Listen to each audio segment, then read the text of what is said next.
വേദിയിലിരിക്കുന്ന വിശിഷ്ട വ്യക്തിത്വങ്ങളെ, പ്രിയപ്പെട്ട വോട്ടർമാരെ, നാട്ടുകാരെ, സഹോദരീ സഹോദരന്മാരെ, നിങ്ങൾക്കെല്ലാവർക്കും ദൈവത്തിൻ്റെ രക്ഷയും സമാധാനവും ഉണ്ടാകുമാറാകട്ടെ. ഇക്കഴിഞ്ഞ കുറച്ച് ദിവസങ്ങളിലായിട്ട് 3-ാം വാർഡിലുള്ള എല്ലാ വീടുകളും ഞാൻ കയറി ഇറങ്ങിയിട്ടുണ്ട്. അതിൽ തന്നെ പല വീടുകളിലും ഒന്നിൽ കൂടുതൽ തവണ ഞാൻ കയറിയിട്ടുണ്ടായിരുന്നു. എന്നിരുന്നാലും ചില വീടുകളിൽ ആളില്ലാത്തൊരു സാഹചര്യം ഉണ്ടായിരുന്നു. അതുകൊണ്ട് തന്നെ ആ വീട്ടിലുള്ള ഗ്രഹനാഥരെയോ അല്ലെങ്കിൽ അവിടെയുള്ള എല്ലാ അംഗങ്ങളെയൊന്നും എനിക്ക് നേരിട്ട് കണ്ട് വോട്ട് അഭ്യർത്ഥിക്കാൻ സാധിച്ചിട്ടില്ല. അതുകൊണ്ട് ഈ ഒരു അവസരം അവരെ നേരിൽ കണ്ട് കാണാൻ സാധിക്കാത്ത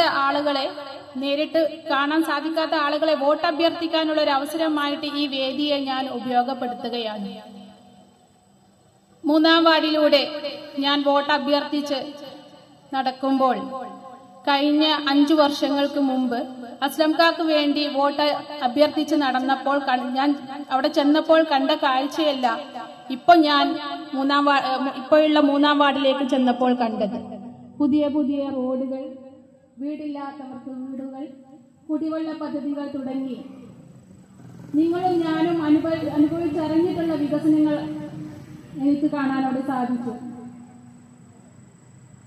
ഇനിയും പുതിയ പുതിയ പദ്ധതികളും പുതിയ പുതിയ വികസനങ്ങളും നമുക്ക് കൊണ്ടുവരേണ്ടതുണ്ട്. നിങ്ങൾ എന്നെ വിജയിപ്പിക്കുകയാണെങ്കിൽ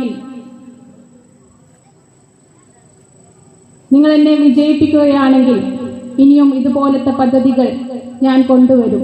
എന്റെ കൺസേൺ, എന്റെ പരിഗണന എന്ന് പറയുന്നത് ഈ നാടും നാട്ടുകാരുമാണ്. ഒരു മെമ്പർ എന്ന നിലയിൽ എനിക്ക് എന്തെല്ലാം ഈ നാട്ടിലേക്ക് കൊണ്ടുവരാൻ സാധിക്കുമോ അതെല്ലാം ഞാൻ ഈ നാട്ടിലേക്ക് കൊണ്ടുവരും. നിങ്ങൾക്കറിയാം, ഈ നാടിനു വേണ്ടി ഞങ്ങളുടെ ചങ്ക് പറിച്ചുകൊണ്ടുള്ള പ്രഖ്യാപനമാണ് ഇവിടെ നടത്തിയിട്ടുള്ളത്. അതുകൊണ്ട് എന്റെ നാട്ടുകാരോട് പറയാനുള്ളത്, വികസനം കൊണ്ടുവരുമ്പോൾ, ഗ്രൗണ്ട് കൊണ്ടുവരുമ്പോൾ നിങ്ങൾ എല്ലാവരും ഇതിനു വേണ്ടി സഹകരിക്കണം. കക്ഷി രാഷ്ട്രീയ ഭേദമന്യേ നിങ്ങൾ എല്ലാവരും തന്നെ ഒറ്റക്കെട്ടായി ഞങ്ങളെ പിന്തുണക്കണം.